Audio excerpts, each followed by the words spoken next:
भारत में cobra bite किसी बुरे सपने से कम नहीं है। प्रतिवर्ष भारत में हजारों लोग समय पे अस्पताल न पहुंच पाने के कारण, अंधविश्वास के कारण, कम जानकारी के कारण, झाड़ फूक के चक्कर में पड़ के अपनी जान गंवा देते हैं।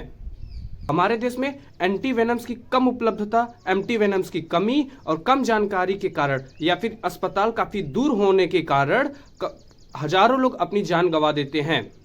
भारत में अधिकांश स्नेक बाइट, अधिकांश सर्पदंश, अधिकांश मौतों का कारण सिर्फ 4 सर्पों को माना जाता है। पहला है इस लिस्ट में कॉमन क्रैब, दूसरा रसल्स वाइपर, तीसरा इंडियन कोबरा यानी कि स्पेक्टिकल्ड कोबरा और चौथा सॉ स्केल्ड वाइपर। भारत में मुख्यतः 2 प्रकार के कोबरास पाए जाते हैं। पहला है स्पेक्टिकल्ड कोबरा और दूसरा है मोनोसिलेटेड कोबरा। आज हम इस वीडियो में इसी विषय पे बात करेंगे कि इन दोनों में से सबसे अधिक खतरनाक कौन सा है और क्यों है। तो सबसे पहले हम बात करेंगे स्पेक्टिकल्ड कोबरा की, जो कि पूरे भारत में पाए जाते हैं और इनका आकार 1 से 1.5 मीटर तक का होता है। इनके फन के पीछे आई स्पॉट यानी कि चश्मे जैसी आकृति बनी होती है, जिसके कारण इनको नाम मिला है स्पेक्टिकल्ड कोबरा। ये ओविपोरस होते हैं यानी कि ये अंडे देते हैं और ये एक बार में 10 से 30 अंडे तक दे सकते हैं। इनकी मादाएं अपने अंडे के देखभाल में अपना कोई योगदान नहीं देती, इनको बच्चों से कोई ममता नहीं होता और इनके बच्चे जन्म से ही खुद से सक्षम होते हैं शिकार करने में। हालांकि उनको काफी वक्त लगता है अच्छे से शिकार पे पकड़ बनाने में, लेकिन वो जन्म से ही सक्षम होते हैं शिकार करने में। और इनका जो विष ग्रंथि यानी कि वेनम ग्लैंड्स होता है, ये जन्म से ही एक्टिव यानी कि सक्रिय होता है। तो बच्चे भी उतने ही जहरीले होते हैं जितने कि इनकी माँ या वयस्क सांप। इसके वेनम में न्यूरोटॉक्सिन और कार्डियोटॉक्सिन्स पाए जाते हैं, जो कि बाइट साइट के टिश्यूज को डैमेज करते हैं। न्यूरोमस्कुलर पैरालिसिस के कारण हमारे फेफड़े काम करना बंद कर देते हैं। सर्पदंश के बाद आंखें भी बंद होने लगती हैं, चक्कर सा आता है, उल्टी सी आती है और सही समय पे इलाज ना मिल पाने के कारण 40 से 60 मिनट के भीतर इंसान की मौत हो जाती है।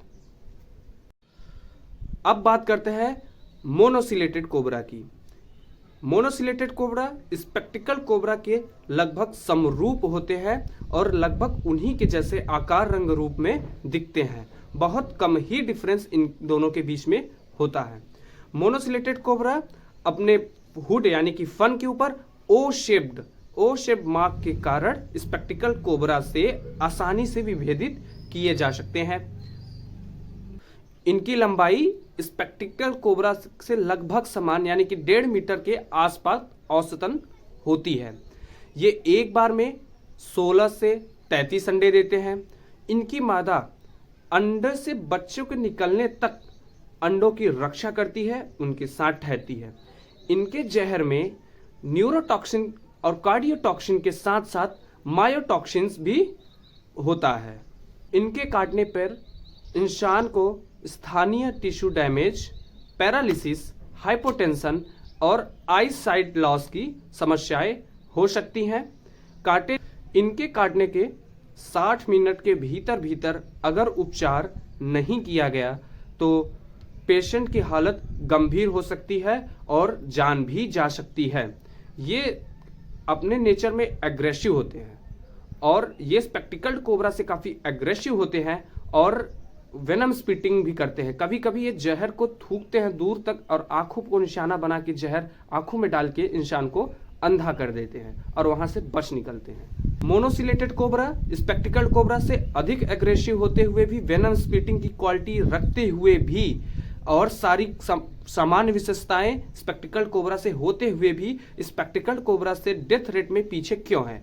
वो उसका केवल एक ही कारण है कि स्पेक्टिकल कोबरा लगभग पूरे भारतवर्ष में पाए जाते हैं और इंसानों के साथ मुठभेड़ में इनकी ज़्यादा होती है, इंसानों के साथ इनकी इनकाउंटर्स ज़्यादा होती हैं, ये इंसानों को ज़्यादा काटते हैं और ज़्यादा काटने से इनके द्वारा मौतों की जो संख्या है भारत में वो अधिक है। और मोनोसिलेटेड कोबरा पूरे भारत में नहीं पाए जाते हैं, ये कुछ राज्यों में ही पाए जाते हैं, इसलिए इसके द्वारा इंसानी मौत का जो दर है वो भारत में कम है। इसलिए मोनोसिलेटेड कोबरा को स्पेक्टिकल्ड कोबरा से कम जहरीला या कम खतरनाक माना जाता है। हालांकि वो जहरीले एक समान है, लेकिन खतरनाक की अगर श्रेणी में रखा जाए तो मोनोसिलेटेड कोबरा स्पेक्टिकल्ड कोबरा से कम खतरनाक माने जाते हैं।